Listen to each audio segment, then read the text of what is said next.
President Uhuru Kenyatta and Deputy President William Ruto are not mincing their words as they express their reactions to the NASA lineup. Both have dismissed the Raila Kalonzo pair as a formation destined for failure.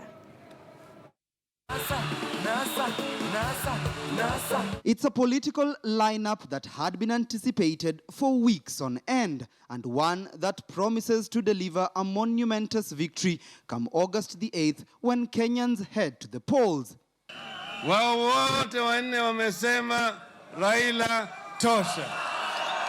Si game imeisha mapema ama ni aje? But a different kind of euphoria was being felt at a roadside rally staged by the head of state and his deputy.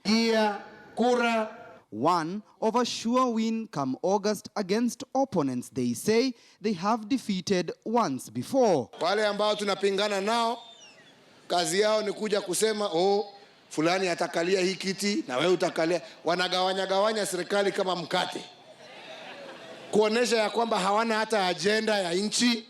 Agenda yao, haja yao ni viti, na wengine wanakubali kudanganywa ati watakuwa ma prime minister. Wamemangamanga Kenya hii yote, wakafanya seminar, wakafanya retreat, wakafanya mkutano, wakafanya rally, ati ile wametuletea ni ile ya 2013. Sasa hii jameni ni utapeli wa aina gani? Kama angechukua mtu mwingine, you know the human conscience, wanataka kitu mpya, lakini jamaa saa yote akuwa naanguka, hata watu wake hatampigia. The lineup according to me is okay. They are going to take Jubilee back home. The decision to field Raila Odinga and Kalonzo Musyoka as NASA's prime flag bearers was reached upon after weeks of consultation, with the National Coordinating Committee insisting that the pair are the best bet to unseat the president and his deputy from the helm of the country's leadership. The contest is between the progressive forces in this nation and those that want to take this country back.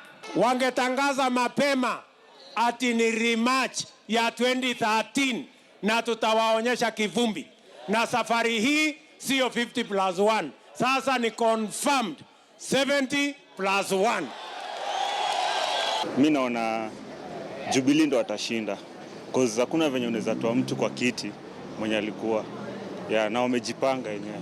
NASA will be able to take the lead because now they have come together. They have many regions together now. Not like 2013 when they were only Kalonzo and Raila. Now they have 5 of them. The head of state and his deputy, often termed as the dynamic duo, now say the NASA lineup was an open secret and that their political arch-nemesis have nothing new to offer to Kenyans. Sisi tunataka agenda ya kuunganisha wa Kenya, sio kutafutia watu watatu chakula ya kupeao. Hapana.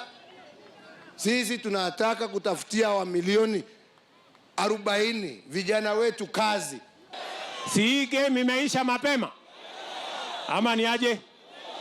Si Raila ni yule, si Kalonzo ni yule, si Musalia ni yule, si walikuwa upande ile, tuliwaonyesha kivumbi, hatukuwaonyesha kivumbi.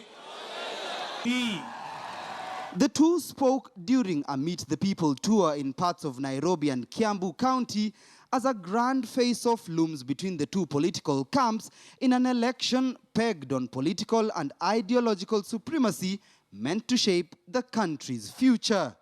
We have finally found the winning formula, says NASA, but not so fast, responds Jubilee, with Kenyans promised yet another political rematch from the 2013 presidential standoff. But with a change of names and political realignments, will Kenyans finally see a different face to the helm of the country's political leadership? Timothy Otieno, KTN News. Now he